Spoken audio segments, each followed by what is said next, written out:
In a land of endless deserts and golden palaces, there lived a man whose name carried power across the world. A king whose throne was higher than the clouds, whose voice made men tremble, and whose treasures could blind the eyes of greed itself. Every morning, he sat upon his jeweled seat as poets sang of his greatness, and servants bowed lower than the floor beneath his feet. His empire stretched beyond the horizon, and yet within his chest there lived a restless fear, a fear he dared never speak aloud, the fear of death.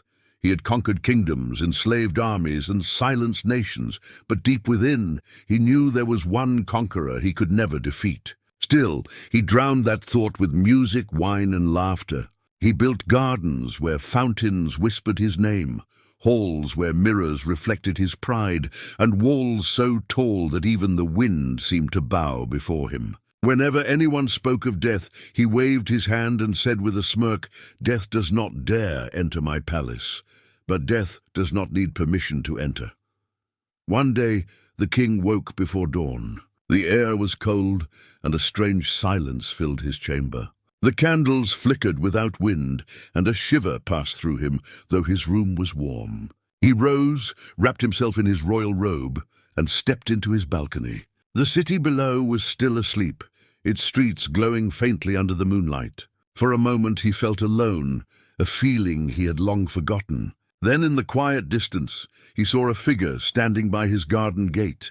The figure was old, cloaked, motionless. The guards stood frozen, their spears pointed yet trembling. The king shouted from above, "Who dares stand before my gate at this hour?" The old man raised his head, his eyes gleaming with something not of this world. "O king," he said, "I have come for you." The king's voice thundered across the palace. "For me, do you know who I am?" The old man's tone did not change. "I know you well. I've been waiting since the day you were born." The king stepped back, his breath shallow. "Who are you?" he demanded. The old man lifted his hand, and time itself seemed to pause. "I'm the one no king can command.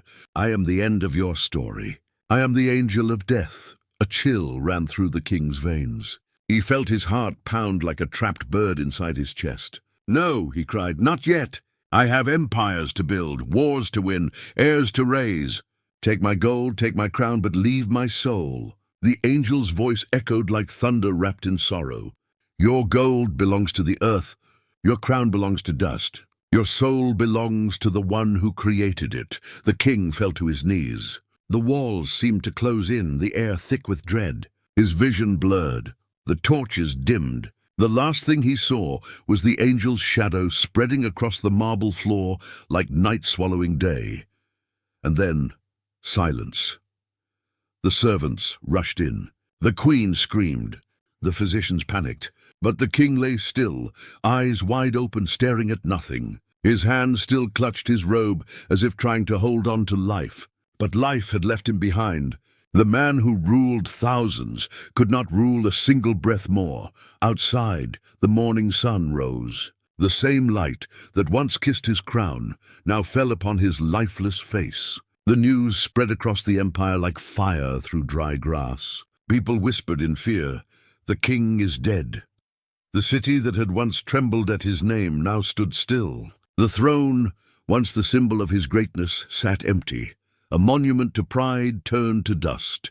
They carried his body through the same gates he once rode through in glory. The streets were lined with silence. The same people who once bowed before him now carried his coffin. The same soldiers who swore to protect him now lowered him into the ground. No throne, no gold, no power, just a hole in the earth and a shroud upon his body. And as the first handful of soil touched his face, his soul drifted beyond the veil of this world. He looked back and saw his palace crumble, his gardens fade, his name already slipping from the tongues of men. He cried out, but no one could hear. He heard voices, not of men, but of beings unseen. They asked him, "What did you prepare for this day?" He searched for an answer, but his tongue was heavy. He had spent a lifetime building walls of gold, yet not a single brick for his afterlife. His palace was filled with treasures, but his grave was empty of deeds. And there, in the stillness of the unseen, he realized the truth too late. Death does not care for power. The angel does not wait for kings, and the soul, no matter how high it rises in the world, must still bow before its creator. Years passed. His empire fell into ruin. His statues crumbled. The songs that once praised him turned to dust. No one remembered the color of his eyes or the sound of his voice. His name became a whisper in history, fading with every generation, and yet his story remains, not of his wealth or his wars, but of his fall. For in his death there was a message meant for every living soul. Every heart that beats now will one day stop. Every breath we take is a countdown. Every plan we make may be interrupted by the one certainty that no human can deny. The angel of death does not knock. He enters when ordered. He does not ask for permission. He does not wait for us to finish our goals. There are no guards at the door of death, no escape routes, no hiding places. The greatest kings and the poorest servants are equal when their final moment arrives. So remember, every time pride rises within you, every time you believe you own tomorrow, think of the king who thought the same. The one who built walls to keep death out, only to find death waiting within them. And when you wake up each morning, know that you have been given another day, not by right, but by mercy. Another chance to repent, to forgive, to remember Allah before it's too late. The world gives us crowns that fade, wealth that disappears, and power that corrupts. But Allah gives us something eternal, the chance to return to Him with a heart that has believed, with hands that have done good, and a soul that has remembered its purpose. The story of the king is not ancient history. It is a mirror held before every one of us. You might not wear a crown, but you rule your time, your choices, your moments. And one day, when the angel of death comes for you, all that will remain is what you built for the next life. So build wisely, speak kindly, pray sincerely, and remember that no matter how long the road may seem, the end is always closer than we think. When the angel of death came for the king, it was not a punishment. It was a reminder. A reminder that everything we own belongs to Allah, and everything we love will one day be left behind.